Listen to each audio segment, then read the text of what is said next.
marche qu'on organise à Calais. Pour cette occasion, en fait, on s'est réunis à 5 associations. Donc, citoyennes et citoyens du Calaisis pour le climat, Marine Life Channel, Chanty, Nature et Savoir-faire et Alternativa Calais.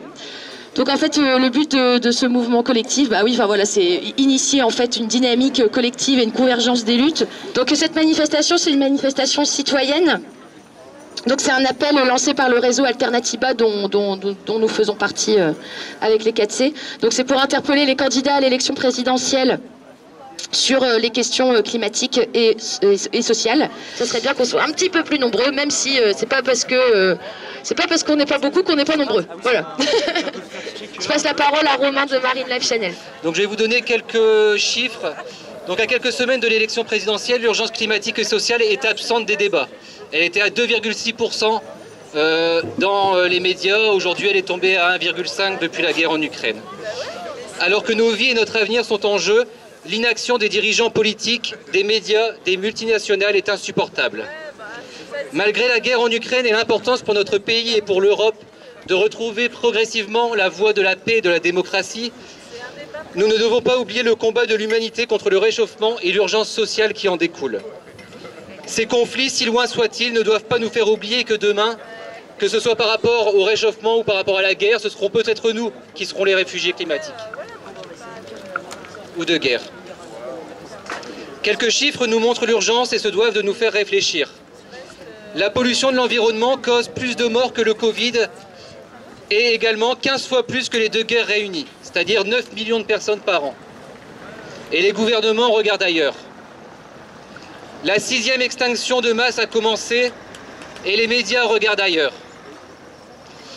Vous avez dû voir qu'en Australie, il a fait 50,7 degrés le 14 janvier, 45 degrés en Afrique du Sud le 22, des sécheresses et des canicules, que ce soit en Argentine, en France, en Australie ou en Russie également. Des méga-feux et les actionnaires aujourd'hui regardent ailleurs. 3 milliardaires français émettent via leur patrimoine financier plus de dioxyde de carbone qu'un 5e des Français. Et l'État accuse toujours nous, les consommateurs. Pour ne pas la nommer, la famille Auchan, par exemple, on pourrait en citer d'autres, la famille Mullier émet autant que 11% des ménages français, soit plus que le département de la Nouvelle-Aquitaine. Et la grande distribution regarde ailleurs. Les 1% les plus riches sont responsables de 2 fois plus d'émissions de dioxyde de carbone que la moitié la plus pauvre de l'humanité. Et nos gouvernements, nos médias, le CAC 40, les actionnaires, les débats nous parlent de grands remplacements, de compétitivité, de croissance sans fin, de dividendes, ou alors de faire voter un chien à une primaire ou de mettre une cravate à un débat. Voilà où en est aujourd'hui le débat national au niveau des présidentielles. Alors que nos vies sont en jeu, ils préfèrent fermer les yeux. Nous pouvons changer nos vies et nous devons tout faire en tout cas pour essayer de changer la vie de nos concitoyens et également préserver la planète. Voilà, merci à tous en tout cas d'être venus. On va pouvoir commencer la marche.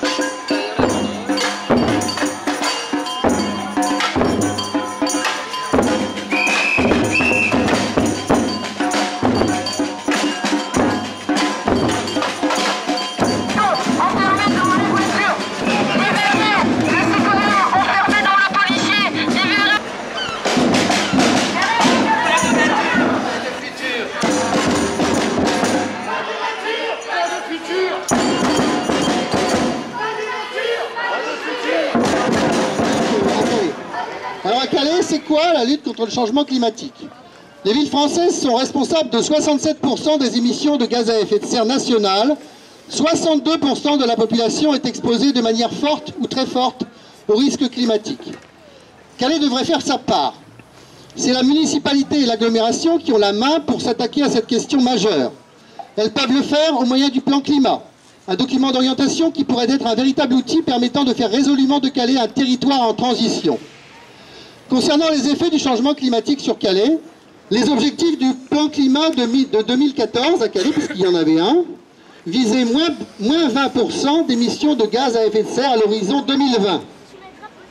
Aucune indication n'est donnée aujourd'hui par Grand Calais sur la réussite ou non de cet objectif.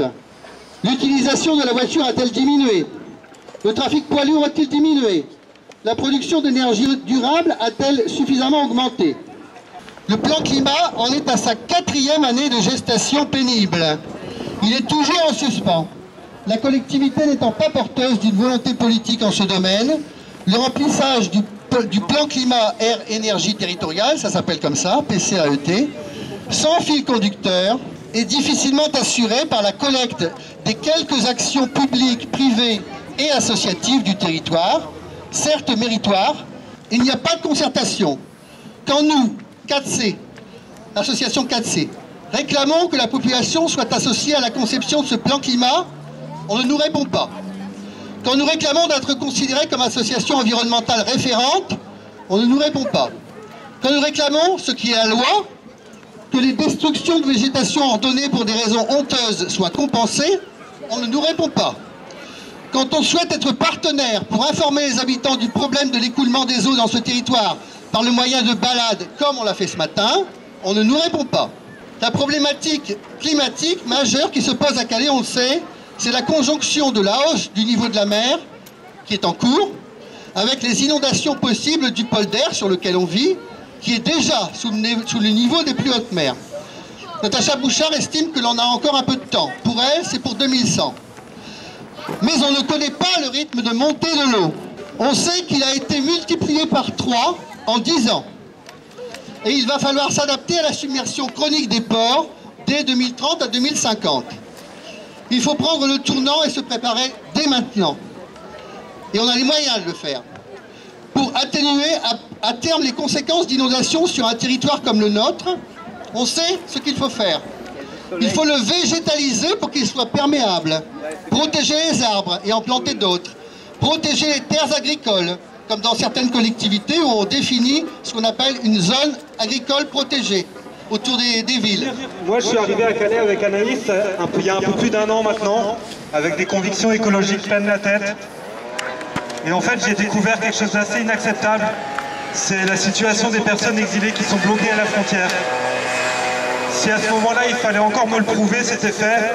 Le lien entre le climat, l'écologie et la situation des personnes exilées ici m'est apparu comme une évidence. On parle des millions de réfugiés climatiques qui sont à venir. Mais aujourd'hui, qui peut encore nier l'impact de nos modes de vie, de nos façons de consommer, qui pour moi reste au passage le plus puissant des bulletins de vote? Qui peut encore nier ceci, l'impact de ceci sur l'épuisement des ressources, les changements climatiques, les catastrophes naturelles ou la disparition des espèces? Des personnes en sont réduites à fuir leur pays, à risquer leur vie, à traverser des continents et à devoir survivre dans des conditions inhumaines et indignes, comme ici, sous ces ponts, ou dans les jungles, dans les campements de fortune à Calais. Encore une fois, nos modes de vie et nos consommations nous rendent aussi responsables de cette situation. A l'inverse, comment peut-on parler d'écologie et donc du vivant dans son entièreté sans se préoccuper des traitements inhumains et dégradants qui se passent sous nos yeux? L'écologie se doit d'être intégrale. Il est urgent de prendre un peu de recul pour voir ça dans son ensemble. On est à Calais. À Calais, comment on peut parler de climat sans parler d'abord de l'humain? Alors on va parler un petit peu des personnes exilées à Calais. Parce que ça traduit bien finalement aussi le sujet dont on est en train de parler. D'un côté, on a l'écologie, de l'autre côté, on a l'humain. Alors, sans rentrer vraiment dans le détail et sans réfléchir, j'ai juste relevé quelques petits points intéressants au niveau écologie et en relation avec les personnes exilées à Calais.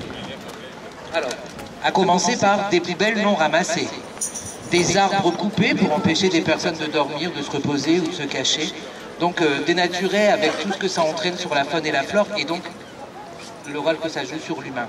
L'humain d'ici ou d'ailleurs. Les kilomètres de grilles, de grillages, de barbelés, les murs, et maintenant même un avion de Frontex. Voilà. Alors, sans rentrer plus dans les détails, c'est juste des petits exemples comme ça. Et puis à côté, on a l'humain, donc tout ce que ça peut apporter, des risques sanitaires.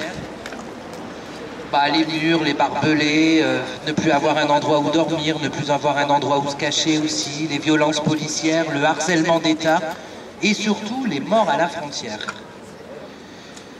Donc, en résumé, on a quoi? On a une politique coûteuse, polluante et absurde. On peut parler un peu de demain, et on peut parler cette fois-ci un peu plus de nous, des Calaisiens, du coup. Et en fait, tout ça, ça démontre quoi? Est-ce qu'on est prêt est-ce qu'on est prêt, est-ce qu'on sait faire, est-ce qu'on est prêt finalement à accueillir avec dignité? Et comment est-ce qu'on réagirait si un jour, on parle de climat là très clairement, on devait faire face à l'arrivée de milliers de personnes de réfugiés climatiques? Est-ce qu'on saurait le faire? Est-ce qu'on voudrait le faire? Et pire, nous-mêmes, si ou quand on devra fuir un jour peut-être ici, qu'est-ce qu'on ferait? On irait où? Est-ce qu'on s'est déjà tous posé la question sans rentrer dans le survivalisme? Qu'est-ce qu'on ferait? Ah ben, moi j'ai un passeport, on en a discuté hier soir justement, moi j'ai un passeport dans mon tiroir et je peux partir, j'ai déjà un pays où je peux aller, c'est bon parce que j'ai de la famille là-bas et il n'y a pas de problème. Ouais mais enfin, pour quand même, déjà mon passeport, est-ce qu'il aura encore une utilité en fait? Est-ce qu'il sera encore finalement... est-ce qu'il existera encore? Est-ce qu'il aura une utilité? Et puis pour prendre l'avion, il faut que j'aille à Paris. Donc du coup, comment je fais pour aller à Paris en fait? Est-ce que la route, elle sera praticable? On ne sait pas. Et puis, une fois que j'arrive à Paris, si j'y arrive, est-ce que... parce qu'il y aura des avions déjà? Est-ce que ce ne sera pas trop tard? Voilà.